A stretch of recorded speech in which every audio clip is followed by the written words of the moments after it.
اتنی بڑی نعمت، اتنی بڑی دولت، اور بہت نادان ہے وہ مسلمان جس کو کبھی زندگی میں یہ احساس بھی پیدا نہیں ہوا کہ اللہ نے کتنی بڑی نعمت اور دولت مجھے عطا فرمائی ہے.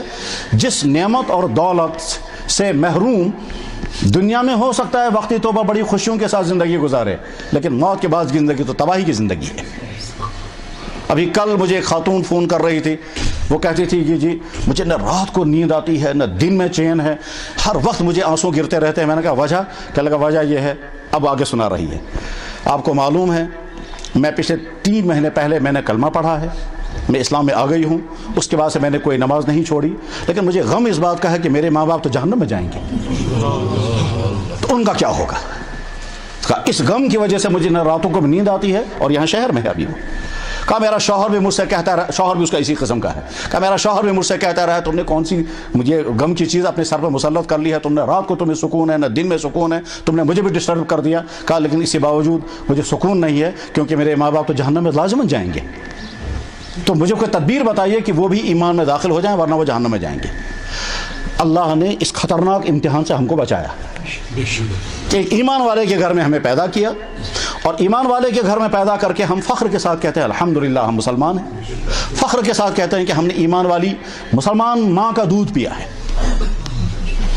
میں ایک مرتبہ جموں میں تھا، وہاں اسی قسم کی خاتون ملی تھی، تو میں نے ان سے کہا، میں نے کہا تم نے تو کلمہ پڑھا ہے، تم بہت اونچے مقام پر ہو، اس لیے کہ اسلام کا قانون یہ ہے کہ جس نے کلمہ پڑھا اس کے پیچھے تمام گناہ معاف ہو جاتے ہیں، تو تم ہم سے بہت آگے ہو. اس نے کہا جناب آپ لوگوں سے آگے تو میں جا ہی نہیں سکتی.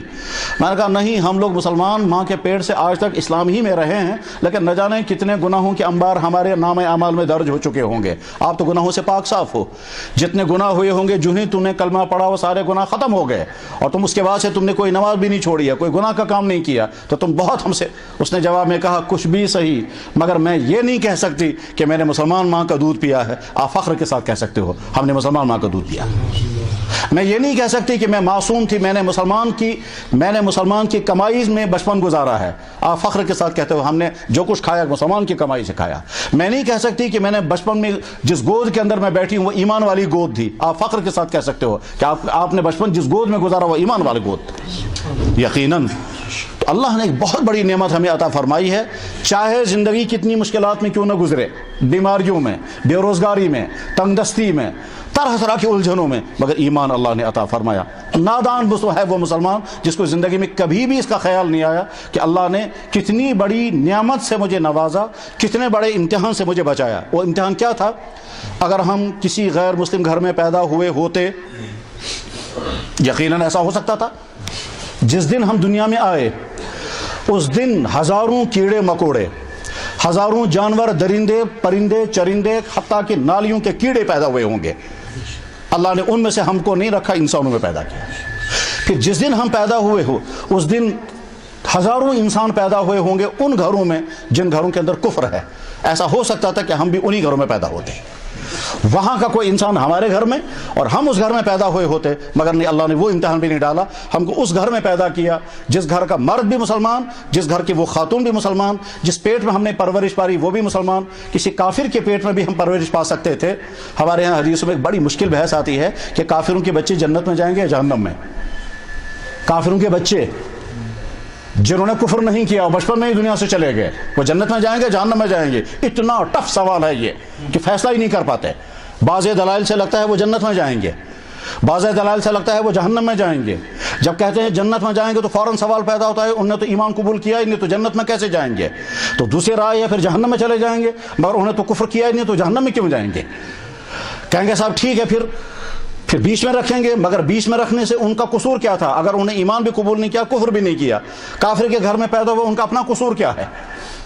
تو یہ مشکل سوال گھومتے گھومتے بہت سارے فقہا محدثین کہتے ہیں جنت میں جائیں گے، بہت سارے کہتے ہیں صاحب جہنم میں جائیں گے، بہت سارے کہتے ہیں نہیں جنت میں جائیں گے مگر جنت والوں کے خدمت گزار بن کر کے جائیں گے، جنت کے حقدار بن کر نہیں جائیں گے.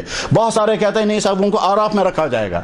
بہت سارے کہتے ہیں نہیں اللہ تعالیٰ کو علم ہے اگر وہ زندہ رہتے تو آگے وہ کیا کرتے، وہ آگے جو کرتے اسی کے مطابق اللہ ان کے بارے میں فیصلہ کریں گے. تقریباً 8 رائے ہیں اور 8 رائیوں میں سے ایک رائے یہ ہے کہ چپ رہو، کوئی فیصلہ مت کرو. ہم کون ہیں فیصلہ کرنے والے؟ اللہ تعالیٰ خود ہی عادل ہیں، جہاں چاہیں گے وہاں بھیج سکتے ہیں. اگر ان کو جنت میں لے جائیں گے تو ہم کو کیا پریشانی ہے، اور اگر وہ جہنم میں ان کو اللہ تعالیٰ نے بھیج دیا تو اللہ خود جانے کیوں جہنم میں بھیجیں گے، ان بیچاروں کا قصور کیا ہے.